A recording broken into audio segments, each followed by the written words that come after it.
Well, at this stage in the unfolding of the last days, those Christians who take a literal view of the Bible will have experienced the rapture when Jesus returns in the clouds to gather his followers and bring them safely home to heaven. Which is just as well, because what happens next is the rise of evil, starting on an unprecedented scale with the Antichrist. All previous enemies of Christ, from Roman emperors through certain kings and queens, right up to the tyrannical political leaders of the 20th century, have all been bad enough, but the actual Antichrist will be far worse. Listen to what John says in his first letter. Children, it is the last hour, and just as you have heard that the Antichrist is coming, even now many Antichrists have arisen, by which we know it is the last hour. They went out from us, but they were not of us, for if they had been of us, they would have remained with us. The New Testament part of the Bible makes several references to a leader who will emerge in the last days by performing many signs and wonders.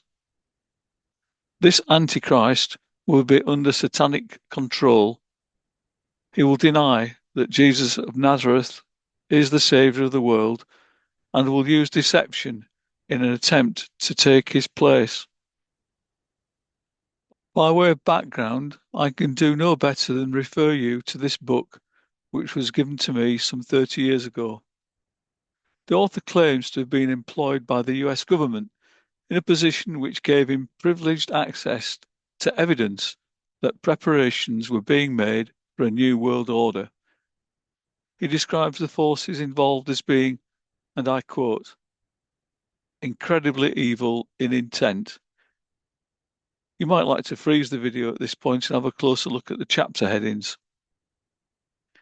Here's an interesting diagram from the book attempting to show the history of occultism and the One World movement. In my limited experience, members of these various groups are well-intentioned without realizing what they are caught up with. But, for example, one of my work colleagues had moved from Scotland to England, and when I inquired why, he briefly explained that as a Freemason, he'd eventually found their practices incompatible with the Christian faith, but he was unable to get out of the group because of pressure from the two friends who nominated him to join the Masonic Lodge. The only way out he could find was by getting a job far away, where they couldn't track him down. Whilst this is only one story, the book also contains a letter allegedly from another Christian who warns of the spiritual dangers of Freemasonry. It is said that the symbol of a pyramid with an all-seeing eye, as depicted in the book and on the back cover of the US bill, has its origins in the worship of Horus or Baal. These were demonic idols, and those who worshipped them were knowingly or unknowingly the enemies of God. The author claims that Freemasons are building a one-world government over which the Antichrist will come to rule. They were aiming to accomplish their mission during the 1990s, and if true, then perhaps the New World Order may already be in place, although out of sight. At the start of the current millennium, I was subscribing to a magazine by David Hathaway, a well-known evangelist. These are three of the front covers from his magazine. They depict the three dimensions of the New World Order: spiritual, political, and economic. This may look like the familiar map of the world, but the numbering system indicates what many people would regard as a sinister plan. It first came into the public domain around 1973 in a report by the Club of Rome entitled Regionalization and the Adaptive Model of the Global World System. The Club of Rome have divided the world into 10 political/economic regions, which does sound a bit like the fulfillment of Bible passages in Daniel chapter 7 and Revelation chapter 13. If and when this ever comes into being remains an open question. Now let's consider some quotations by recent US presidents which hint about the existence of a new world order. Firstly, President Theodore Roosevelt.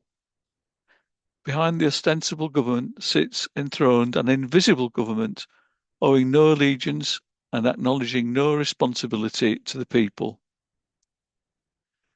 President Woodrow Wilson. Since I entered politics, I have chiefly had men's views confided to me privately. Some of the biggest men in the United States in the field of commerce and manufacture are afraid of something.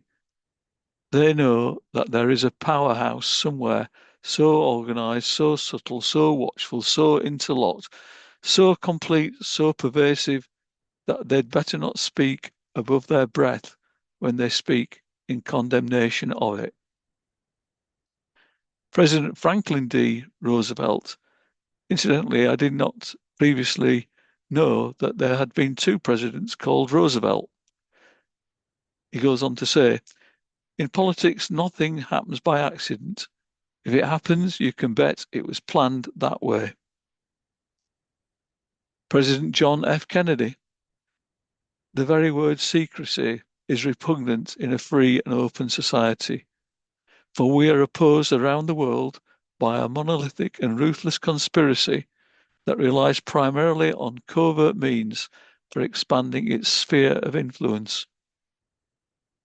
Even our own politician Denis Healey, former UK Defence Secretary and Chancellor of the Exchequer, has this to say: world events do not occur by accident. They are made to happen, whether it is to do with national issues or commerce, and most of them are staged and managed by those who hold the purse strings. Finally, Bill Clinton. There is a government inside the government, and I don't control it. Well, I'm sure you'll agree there's plenty in these quotations for us to ponder over, and I'd encourage each of us to do our own research. As I mentioned in the introduction to this series, the last days that we're living through are characterized by confusion over news reports and the use of familiar words, but with different meanings. Satan is an expert at lying, and he will work his deceptions through the Antichrist. I understand that an increasing number of people are abandoning the government's official news channels, but that doesn't necessarily mean that social media is any more reliable. If we were to turn the clocks back, then Joseph Stalin's totalitarian rule must have felt like that of the Antichrist. During the near 30 years of his leadership, at least 20 million citizens were murdered. The totalitarian rule of Chairman Mao was even worse, with 70 million being murdered. This poster is obviously a spoof, but it does express the powerful influence that government can have over the masses. Nearly everyone would like to think the best of their democratically elected leaders, but if the New World Order is already in place, then I can't help wondering who is really in control. Here's another spoof with Klaus Schwab of the World Economic Forum mixing Marxism and fascism with little Greta looking on admiringly. Klaus is also about to add the green agenda and eating insects to his political mix. Now, I may just be going on hearsay, but at this point, recently the internet has been buzzing with speculation that the New World Order will come out into the open and be accepted, but only if they first stage an earth-shattering event, such as a fake alien invasion. I really don't know, but the AI in this image is quite realistic. Well, if anyone is still with me at this point, then you may well be thinking I've drifted a long way from looking at things through the lens of the Bible. This comes with the territory when making friends with those who made a stand in the park during the COVID era. Ever since 2020, whenever I've heard the word smart, a warning bell has gone off in my head. Smart, in the language of the World Economic Forum, means something that looks good, but is really about trapping people one way or another. As I said in part 4 of this series, the kingdom of God is contending with Satan, and we are caught in the middle of a spiritual battle. We know that Jesus wins, but the enemy can put up a terrible fight all the same. And those lockdowns in the COVID era are just a foretaste of what Satan has in mind to inflict on people during the rule of the coming Antichrist. Continuing with the rise of evil brings us to the intriguing subject of the abomination of desolation in the temple. The phrase abomination of desolation appears in the book of Daniel, chapters 11 and Daniel chapter 12.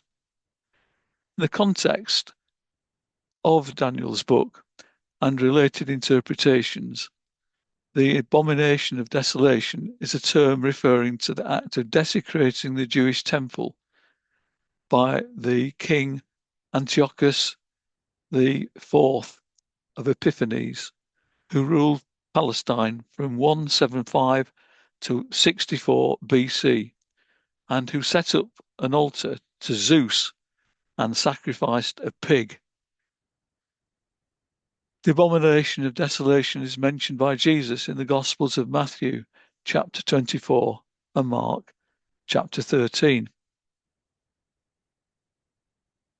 Sure enough, Jesus' prediction happened some 40 years later, in around 70 AD, when the Romans, led by their commander Titus, entered Jerusalem to brutally suppress a rebellion. His armies were an abomination because they carried with them idolatrous images of their emperor, and they brought desolation because they destroyed the city of Jerusalem and its temple. It is said that the streets ran with blood. The siege of Jerusalem by General Titus is depicted in a famous archway in Rome. Again, those who interpret the Bible, taking account for tradition, reason, and experience, believe that what Jesus prophesied has already happened, whereas those who take the Bible literally are expecting it to be fulfilled for a third time very soon. This brings us to the darkest period ever foreseen in the Bible, known as the tribulation. The book of Daniel, chapter 9, speaks of a 7-year period in the rule of the Antichrist. Things will go relatively well for the first 3.5 years until the Antichrist sets up the abomination of desolation, which we've just been considering. The Gospel of Matthew, chapter 4, and Revelation, chapter 13, predict that Satan will empower the Antichrist, also known as the beast, to inflict the tribulation for a period of another 3.5 years. Jesus himself warns about this terrible period, and in Revelation chapter 6, we read about the 4 horsemen of the apocalypse who were given power over 1/4 of the earth to kill by sword, famine, and plague, and by the wild beasts of the earth. Although there have been many terrible wars in the past, nothing will compare with what is to come. As an example of how evil forces have taken hold of nations in the past, just look for a moment at this German version of the Lord's Prayer that was corrupted to suit military and political purposes. Christians pray, "Lead us not into temptation and deliver us from evil." But instead, this prayer has been changed to, "Lead us not into the temptation of letting our wrath be too gentle." What an absolutely appalling abuse. When anticipating the tribulation, we can get some idea of the scale of suffering by looking back to the Second World War. The book of Revelation predicts 1/3 of mankind will be killed.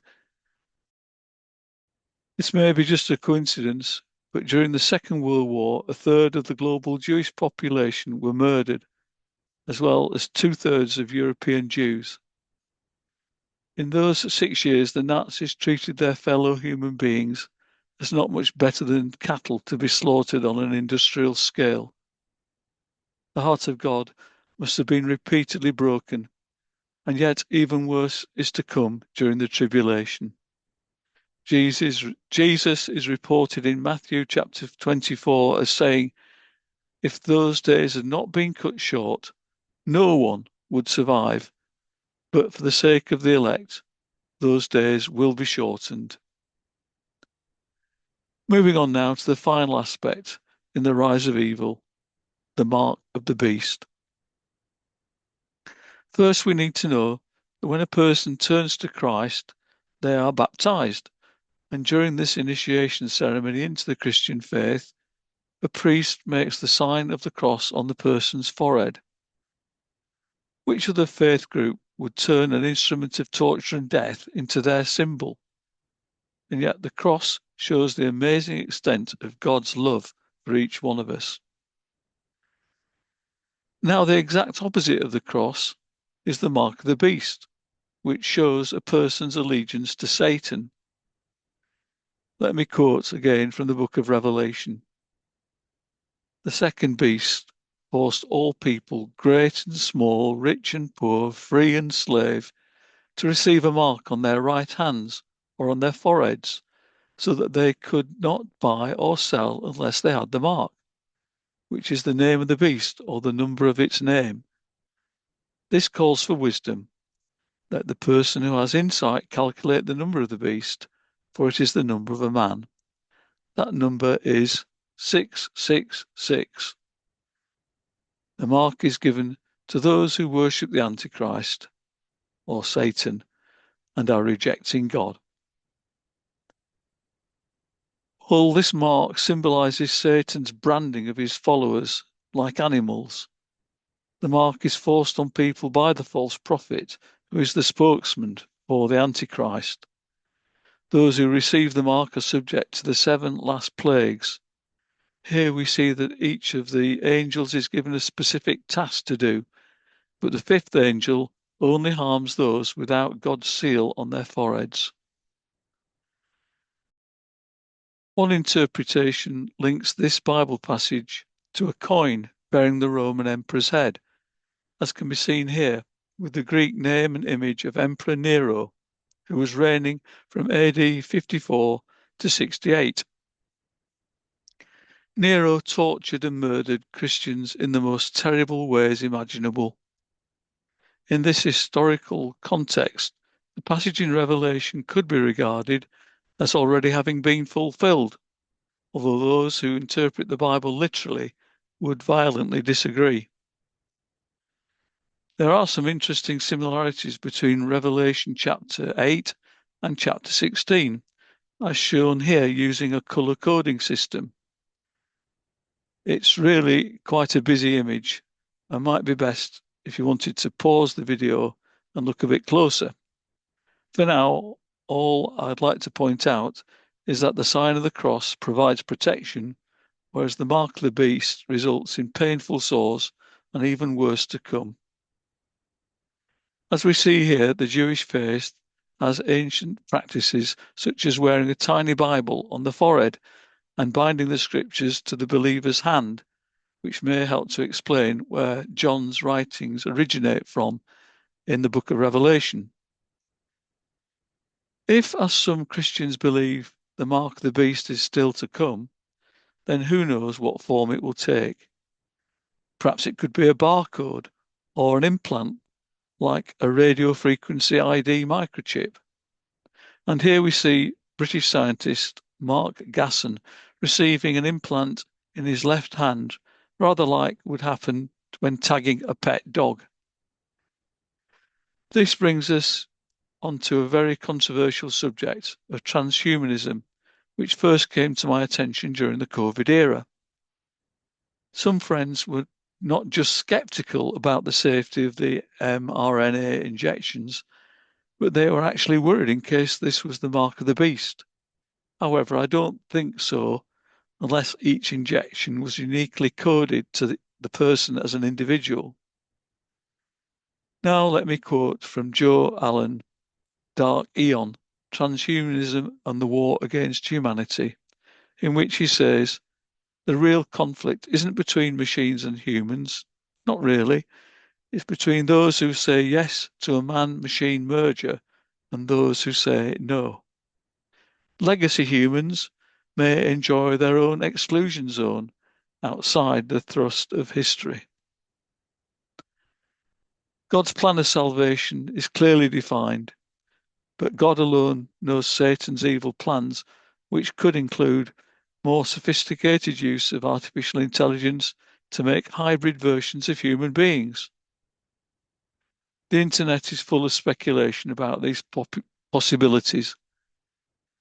Whitney Webb has even suggested that the hybrid version of humans will need a new form of worship to unite them. But I wonder how far God will let this happen before bringing the world to an end.